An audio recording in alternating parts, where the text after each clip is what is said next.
안녕하세요. 오늘 저희가 좀 살펴볼 자료는요. 이 팬데믹이랑 또 기록적인 인플레이션 같은 큰 변화들을 겪고 나서 요즘 육류 소비자들이 어떻게 좀 달라지고 있는지 그 속을 들여다보는 그런 연구입니다. 아, 네. 그 내셔널 호그 파머에 실린 미단 마케팅 연구 결과 말씀이시죠? 네, 맞습니다. 바로 그 자료인데요. 저희 목표가 그냥 이 연구 결과를 쭉 나열하는 건 아니고요. 미국 소비자 1,300명의 목소리가 담긴 이 자료 안에서 진짜 중요한 변화의 흐름, 또 놓치면 안 될 그런 통찰들을 딱 뽑아서 여러분께 전해드리려고 합니다. 네네. 새롭게 정의된 5가지 소비자 유형이 있다고 하는데 이게 과연 어떤 모습일지 지금부터 하나씩 좀 파헤쳐보죠. 네, 맞습니다. 요즘처럼 막 시장이 빨리 변할 때는 소비자를 그냥 하나로 묶어서 보면 안 되거든요. 그렇죠. 그렇죠. 인구 통계 정보만으로는 알 수 없는 각 그룹의 어떤 진짜 속마음이나 실제 구매 행동 이런 걸 파악하는 게 정말 중요해졌어요.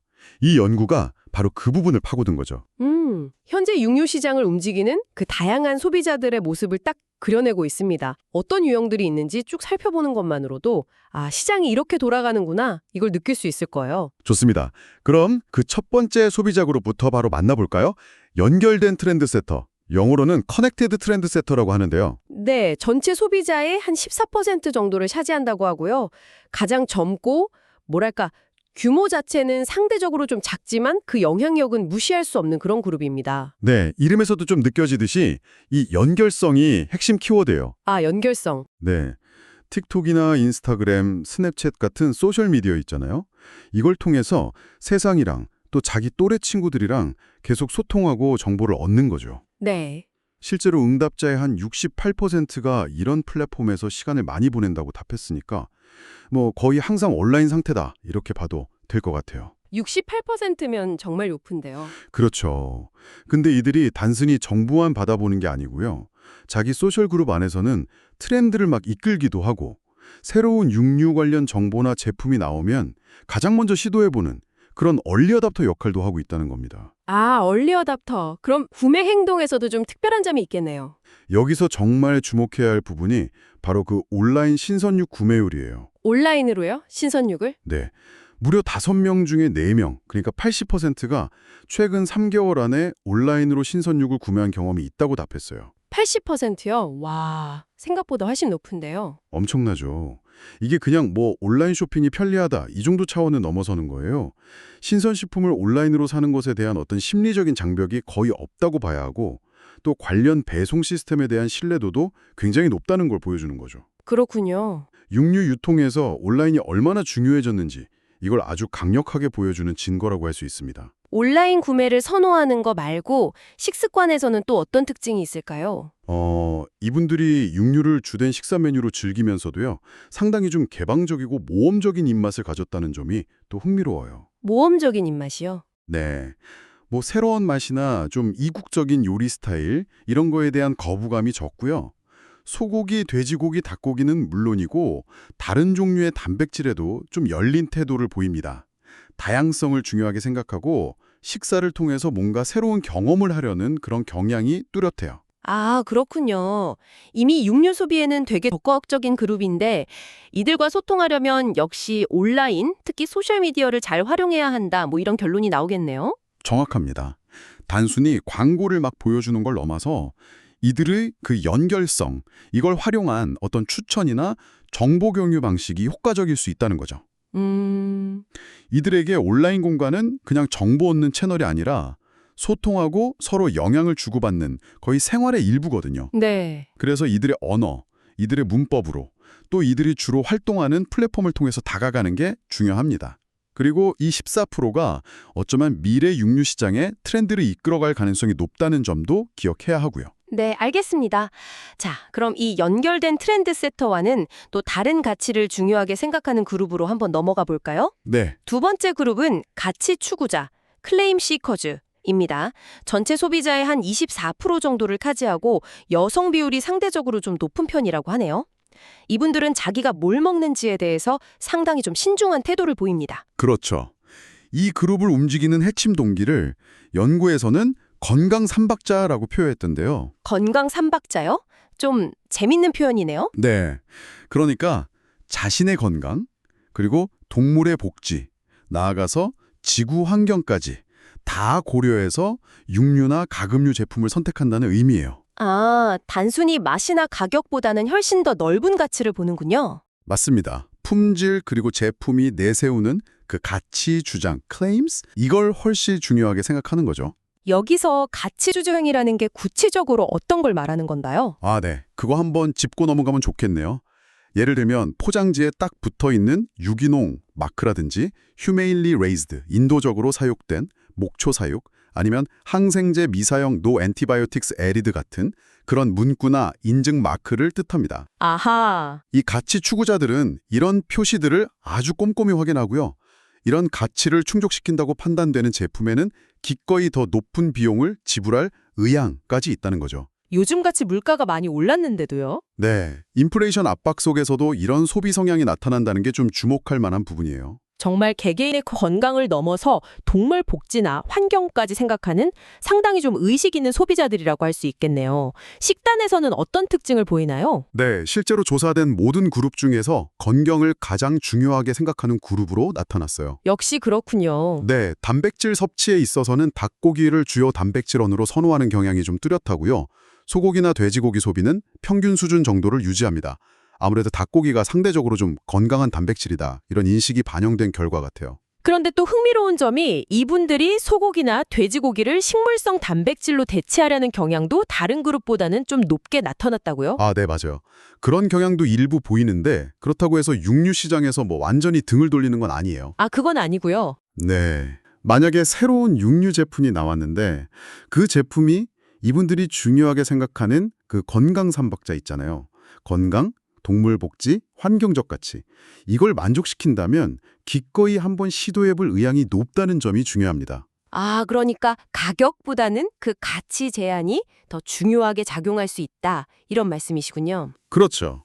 이들에게는 가격 경쟁력보다는 그 가치가 훨씬 더 강력한 소구점이 될 수 있다는 거죠. 이들은 그냥 싼 제품을 찾는 게 아니라 자기 신념과 가치에 맞는 제품을 아주 적극적으로 찾아서 소비하는 그런 능동적인 소비자 그룹이라고 볼 수 있습니다. 그렇다면 이분들한테는 정보를 좀 투명하게 제공하고 진정성 있게 소통하는 게 중요하겠네요. 네, 바로 그겁니다. 그게 핵심적인 접근 방식이 될 거예요. 네, 연결성 그리고 가치. 앞서 살펴본 두 그룹과는 또 완전히 다른 우선순위를 가진 그룹이 있습니다. 세 번째인데요.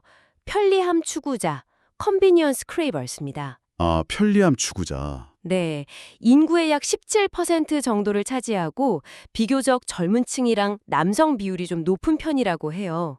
이 그룹은 뭐 이름에서 거의 모든 게 설명되는 것 같습니다. 그렇죠. 이분들은 스스로 제대로 앉아서 밥 먹을 시간이 없다거나 고기 요리, 그거 준비하는데 너무 오래 걸려. 이렇게 생각하는 경향이 있어요. 아, 바쁘다 바빠 현대 사회네요. 네. 바쁜 일상 속에서 시간과 노력을 아끼는 거, 그게 최우선 과제인 거죠. 아까 그 가치 추구자들이 중요하게 생각했던 건강 관련 문구나 뭐 동물 복지, 환경 이런 요소보다는요. 얼마나 빠르고 간편하게 조리해서 먹을 수 있느냐, 이게 훨씬 더 중요한 구매 결정 요인이라는 겁니다. 그리고 또 가격도 좀 중요하게 생각한다면서요. 네, 맞아요. 그것도 중요한 특징 중 하나인데요. 가격에 대한 민감도가 좀 있습니다. 맛있는 고기를 빠르고 쉽게 먹고 싶긴 한데 동시에 예산에 맞는 좀 저렴한 제품을 찾는 경향이 강해요. 복잡한 조리 과정이나 높은 비용은 이분들한테는 큰 장벽이 되는 거죠. 그렇다면 이분들의 쇼핑 방식은 어떨까요? 그 편리함을 추구하는 성향이 좀 반영될 것 같은데요. 네, 예상하신 대로입니다. 온라인 쇼핑의 그 편리함을 아주 적극적으로 활용해요. 아, 이 그룹도요? 네. 이 그룹의 약 44%가 최근 3개월 내에 온라인으로 육류를 구매한 경험이 있다고 답했습니다. 아까 그 연결된 트렌드세터만큼은 아니지만 그래도 상당히 높은 비율이죠. 44%면 꽤 높네요. 그렇죠. 클릭 몇 번으로 집 앞까지 딱 배송되는 온라인 쇼핑이 이분들의 그 시간 절약과 간편함이라는 핵심 니즈를 정확하게 충족시켜주기 때문인 것 같아요. 아마 밀키트나 바로 데워 먹을 수 있는 그런 간편 조리식품에 대한 선호도도 높을 것으로 예상됩니다. 결국 이분들한테 어필하려면 조리 시간을 확 줄여주거나 복잡한 과정을 없앤 그런 제품 형태, 그리고 합리적인 가격, 이 세 가지가 핵심이 되겠군요. 온라인 채널을 통한 접근도 물론 중요하고요. 네, 그렇습니다. 이분들에게는 이게 얼마나 건강한가 보다는 이게 얼마나 쉽고 빠른가? 이게 더 중요한 메시지가 될 수 있어요. 뭐 복잡한 조리법을 제안하기보다는 이미 조리되거나 반조리된 형태의 제품, 아니면 정말 최소한의 노력으로 완성할 수 있는 그런 제품 구성이 효과적일 겁니다. 네, 편리함을 최우선으로 여기는 그룹이 있다면 이제 그 거의 정반대편에 있는 맛과 요리 과정 그 자체에 아주 깊은 애정을 가진 그룹을 만나볼 차례인 것 같습니다. 아, 네. 기대되네요. 네 번째 유형인데요. 열정적인 육식주의자, 커미티드 카니벌스입니다. 앞선 그룹들보다는 연령대가 약간 높고 인구의 약 23%를 차지합니다. 이분들은 뭐 말 그대로 정말 고기 러버라고 할 수 있어요. 고기 러버? 네, 고기 자체의 맛을 정말 음미하고 즐기고요. 단순히 먹는 걸 넘어서 직접 요리하는 그 과정에도 상당한 자부심과 즐거움을 느낍니다. 아, 요리하는 과정 자체를요? 네, 레시피를 막 탐구하고 다양한 부위를 시도해보고 또 자신만의 노하우를 개발하는 데 아주 열정적이죠. 뭔가 장인 정신 같은 게 느껴지는데요? 약간 그런 면도 있죠. 특히 인상적인 데이터가 하나 있었는데 이 그룹의 96%가 고기는 온 가족이 함께 즐기는 것이라고 응답했다는 점이에요. 96%요? 와, 거의 전부인데요. 네, 정말 압도적인 수치죠. 연구에서는 이걸 단순히 개인적인 즐거움을 넘어서 육류를 매개로 한 어떤 가족 간의 유대감 형성이라든지 식문화 전수 같은 그런 긍정적인 가치를 중요하게 생각하는 신호로 해석하고 있더라고요. 식탁을 중심으로 한 그 경험 자체를 아주 소중히 여기는 거죠. 맛과 경험을 이렇게 중시하는 만큼 건강이나 웰빙 같은 요소는 상대적으로 좀 덜 중요하게 생각하는 편인가요? 네, 그렇습니다. 아까 그 가치 추구자와는 거의 정반대 성향을 보이죠. 맛이 최우선 순위입니다. 네. 하지만 이분들도 현실적인 고민은 있어요. 바로 가격이죠. 아, 가격. 네, 고기가 너무 비싸다 이렇게 느끼는 경향이 뚜렷합니다. 그래서 새로운 브랜드나 제품을 한번 시도해볼 의향은 있는데 그러려면 쿠폰이나 할인 같은 가격적인 혜택이 좀 중요한 동기부여가 되는 거죠. 맛은 포기할 수 없는데 지갑 사정은 또 고려해야 하고 그런 딜레마가 있군요. 네, 그렇죠. 그런 셈이죠. 쇼핑 습관이나 정보를 얻는 방식은 좀 어떤가요? 아까 그 연결된 트렌드세터처럼 온라인을 막 적극적으로 활용할까요? 아, 그렇지는 않습니다. 소셜미디어 사용은 그냥 평균 수준이고요. 온라인으로 육류를 구매하기보다는 마트나 정육점 같은 전통적인 오프라인 매장 있잖아요. 거기서 직접 눈으로 보고 고르는 방식을 더 선호하는 경향이 있어요. 아, 직접 보고 골라야 직성이 풀리는. 네, 아무래도 직접 요리하는 걸 즐기다 보니까 원재료의 상태를 좀 꼼꼼히 확인하려는 그런 욕구가 강한 것 같습니다. 그리고 뭐 예상하시겠지만 식물성 단백질로 육류를 대체하는 경우는 거의 찾아보기 힘들어요. 그렇죠. 이유는 뭐? 이유는 명확하죠. 이분들에게 고기는 대체 불가능한 맛과 즐거움을 주기 때문입니다. 그걸 포기하는 건 상상할 수 없는 거죠. 정말 확고한 신념을 가진 그룹이네요.